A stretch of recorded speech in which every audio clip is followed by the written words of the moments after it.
Gonna kill a nice big mature doe, take some good meat home. Uncle Randy and Jamie, you're welcome. I'm putting you on a big buck. That's the one they call the fence row buck. He's only 3.5. Can you believe that? That's why I come to the Grigsby. You saw a fence row, like I told you. Yeah, that one. I think they will move after that day of rain yesterday. It should be good. So.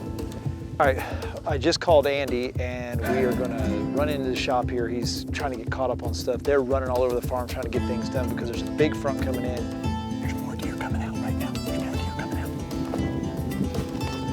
So we can keep following that blood, or we can just go down there and get it. He's right there.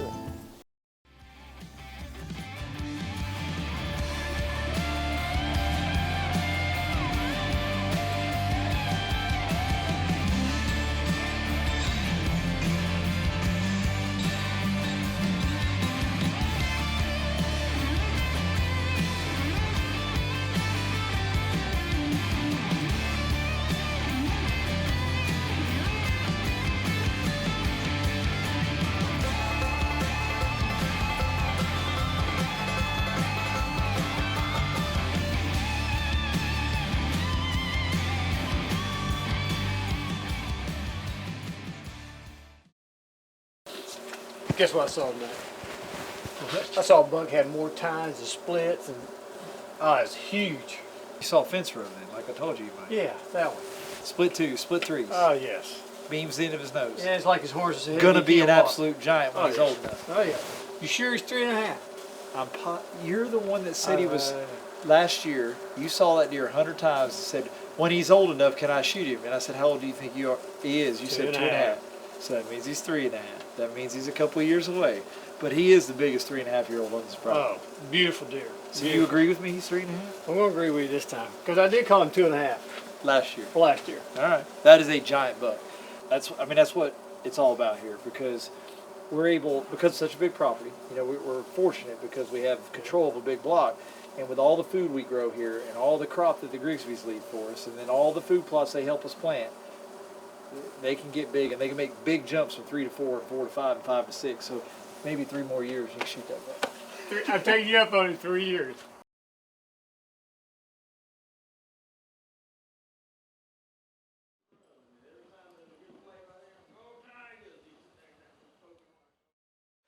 So we always make everybody come down to the range and shoot before they go out. One is to mess with them a little bit, but the big reason is to make sure everybody's bows are good after some travel. And we got a nice little range set up here where everybody can shoot and have some fun. So everybody is shooting really good. First day of the hunt, we're gonna get everybody out this afternoon and have a great hunt. I think they will move after that day of rain yesterday. It should be good. So I'm excited, I hope they are. So it's our first evening here in Illinois at the Grigsby. Just got set in our stand. We got a great wind right in our face, overlooking a standing cornfield with a little bit of turnips down here to our right. So hopefully here in an hour or so we can get some deer moving and see what we can see tonight.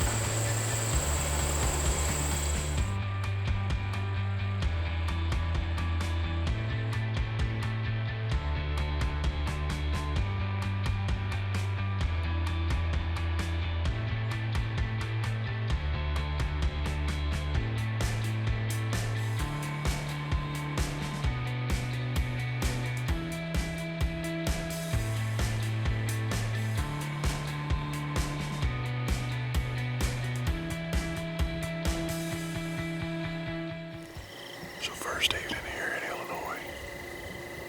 By the call of the night, we probably saw 10 or 11 does. A lot of good movement. All right, I just called Andy and we are gonna run into the shop here. He's trying to get caught up on stuff. They're running all over the farm trying to get things done because there's a big front coming in. Looks like we're gonna get a bunch of rain, possibly snow, depending on how cold it gets tonight. That is definitely gonna put all their harvest on hold. The cold weather in the front is great for our hunting, but if the harvest stops and or they have to change their plans there, it might mess up our hunting. So I really don't know. I'm gonna run in here, talk to Andy, get it figured out. What's up, buddy? Hey, Mike. Bet you're having one heck of a day. Did you see the weather report? Yeah, it doesn't look very favorable. Woo, no. So that's why I wanted to run over here and just talk to you real quick. I know with this rain / snow, if it gets cold enough coming in, what's that going to do to what your plans are for harvesting? We had a plan, but now I just want to make sure. It's going to postpone things. How long, we don't know at this time. You know, it depends if that really what comes to fruition is what they have in the forecast. Or It sounds pretty wet. yeah, I mean, it looks like a couple inches of snow or something like that. But that'll definitely shove us out for a couple Well, it's great days. for our hunting. It's going to put the deer on their feet and make them move. But it's like it might also make them change their farming plans. We might not hunt where we were wanting to hunt. So Yeah, it'll slow things down a little bit. Okay. Good so- we made progress where we did last week for it. yeah, exactly. You guys did get into it, but there's still a bunch of it out there. Those deer it's like you cut one field and they just move to the next field. It's crazy how they do that. So I guess with this moisture, you're done. I mean, can y'all still bring it in with a little bit extra moisture on it and use the grain? Like when you put it in the grain bins, will those dryers dry it, or is there a certain level you still gotta make sure you don't get above that? Yeah, so when we're bringing it in, I mean, it's been testing 20%. Somewhere 18-20%. You still got to run it through the dryer and take a couple points So that's off. those big fans I hear going crazy over there. Yeah, you got one big grain dryer, and then when you get it to the actual bin destination, then you got fans on each bin that's trying to take, How does that air half a move through point. it? Is it push it up from the bottom? Or how Yeah, so it's pushed through and then comes through the top, and you got the vents, that vents it out. But you're trying to push it across. The whole floor is perforated. So you're pushing all that air through and trying to most people, dry it consistently. or including myself, it's not. Those aren't the average size grain bins over there or silos. So, I mean, they're a little bigger than normal. Yeah. yeah. So And you guys can fill those up. yeah. We try to. I mean, that's the goal, right? Right. So you want the air to go across the whole bottom and then up through. Yeah. So the smaller bins, the whole floor is perforated, so you're getting airflow through the whole thing. Okay. That's why it's important to make sure you're getting good quality and that you're not having a lot of fines on the floor, so you can push that air evenly and consistently through the floor. Your bigger bins, you have concrete bottoms, so you're only getting airflow through the perforations, which those are designated throughout. So every the time you concrete empty floor. one, do y'all have to clean that floor out and get it totally? Yeah, that's the biggest thing is when you do empty them. If anything had accumulated where you had moisture and then maybe a heat mass where that maybe you plug some of those aerations, Sure. then that's where you would want to go in there and clean it up before you put the next crop in there. Gotcha. Because otherwise, then it would affect your airflow. So if it rains like crazy, but you could still walk in the field, you can't bring it in soaking wet. Basically, what you're telling me. I mean, you're still still going to dry based off moisture. I mean, the May planting is getting down to manageable moisture, where it'd be 15 and a half. Okay. Which is acceptable in terms of who your end market would be and end user would be. Gotcha. Well, hopefully we don't get too much. I am wanting the front a little bit for the deer because it's going to make them move, but hopefully it doesn't mess y'all up too bad. Keep communicating and I'll hunt around you and hopefully you don't have to go around me. Yeah, hopefully it's just a couple days. I mean, right. we got to be optimistic this time of year. So. Yeah. All right. Well, thanks for your time, man. You're I welcome. will call you and we'll stay in touch. I'm going to go see if I can't get these guys on a couple deer. Sounds good. All right, bud. Sounds Thank good. you. Thank you.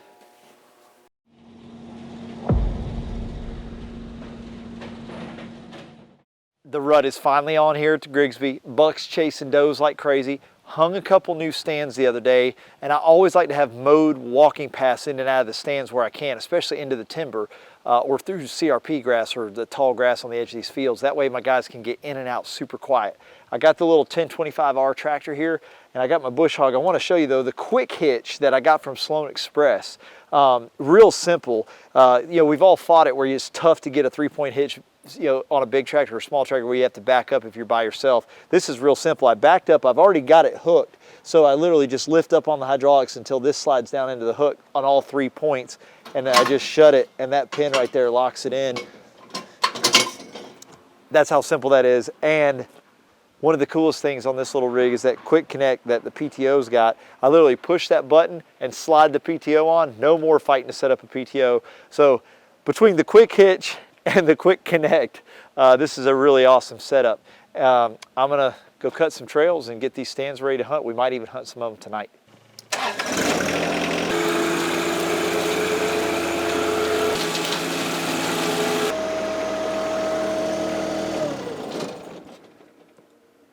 That looks good.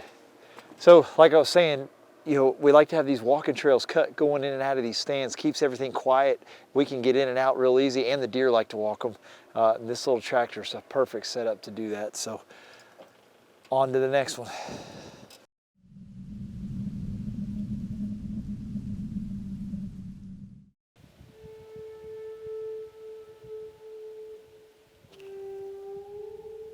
There's a doe coming over the edge. She's moving pretty quick.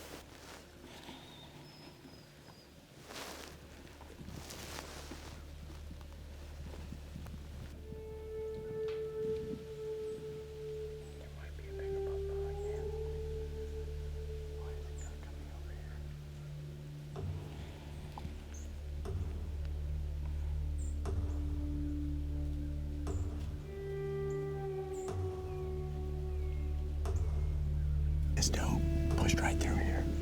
We can hear some more deer walking in there. The snow's real crunchy this morning, and I can hear deer walking. There's more deer coming out right now. There's more deer coming out.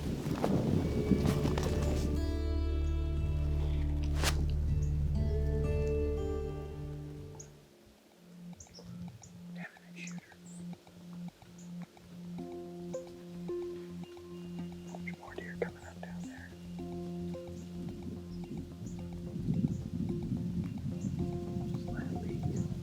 Yes, I got it.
You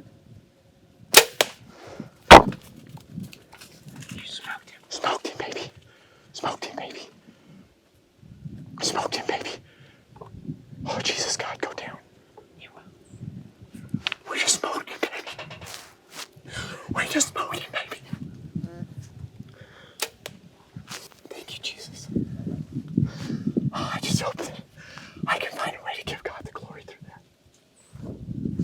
We smoked him. I mean, we game ranked him, baby.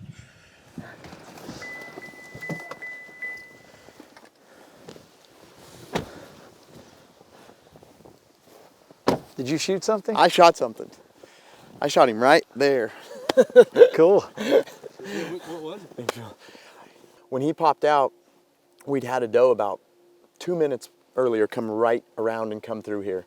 And then we had a spike come right behind that doe, and then he popped out. And so we had a good idea he was gonna come right here. Perfect. So.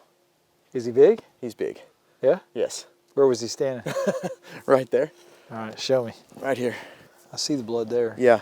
And then he went around this corner, and he actually went out in the field, if I remember right. But that's the hole he went That's the hole he went in. But he did come out in the field, I'm pretty sure. When he jumped in the woods, was that arrow still hanging out of him? Yeah. I could have sworn he went out through that field. Yeah, I think he did it a little bit too. Huh? I think he did too, a little bit. Not very far, but No. that's where he went in, right? Yeah, there. right there. So we can keep following that blood, or we can just go down there and get him. He's right there. You follow the blood, you'll leave. I'm a little over paranoid, but I wanted to make sure. You know, you right get. there where that buck's laying. Oh golly, I gotta make sure. What'd I tell you? If he's I dead know, right inside but the I woods. had to make sure. I gotta wait 42 Holy hours. crap, he is bigger than I thought. I told you. We have somebody that's slightly excited, and that's why you come hunt at the Grigsby, because they don't ground shrink, they ground grow. Let's get in here with him because the man's gonna have a stroke. Are you excited? Yeah, dude.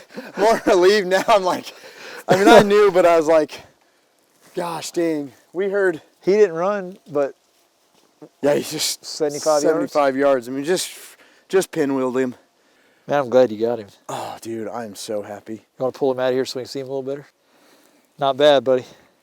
It's really not bad. And the nice thing is we pulled, here's what we did do. We pulled the Uncle Randy on this deer because he says you shouldn't shoot him unless you can drive the truck to him. We're going to back the Chevy right up to him. How about You're that? going to be able to do it. Congratulations. Here. Thanks, my man. First hunt at the Appreciate it. Grigsby, you got one. Yes, Congrats. got a good one, man. Thank you for sealing the deal. We needed that this week. Oh, yeah, I mean, it was perfect. I mean, the shot broke good. It was right where it needed to be, and I was probably a little over paranoid about how long to give him, but I wanted to make dang sure. I mean, this is That going to be clip my they biggest sent me on the whitetail. phone and said, hey, this is what happened. I said, well, go get him because he's dead. Awesome.